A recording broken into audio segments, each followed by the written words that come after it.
Sosok Ayumi Putri Sasaki Purna paskibraka nasional keturunan Jepang. Diketahui ia gagal masuk Akademi Kepolisian, Akpol, lantaran kalah di peringkatan.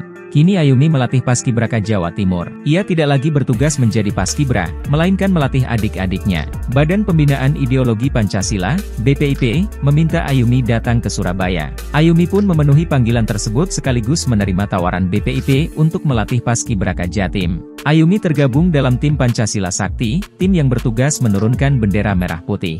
Ia bertugas sebagai pembawa baki penurunan bendera merah putih dalam upacara HUT ke-77 RI tahun 2022 di Istana Merdeka. Ia merupakan siswi lulusan Sekolah SMA Negeri 2 Taruna Bayangkara, Kecamatan Genteng, Kabupaten Banyuwangi, Provinsi Jatim. Ayumi Putri Sasaki adalah perempuan keturunan Jepang Indonesia. Ayumi pernah bercita-cita menjadi seorang polwan. Ia mendaftar di Akademi Kepolisian, Akpol, 2024. Namun harapan menjadi polwan ia harus kubur tahun ini. Ayumi tak lolos tahap perankingan.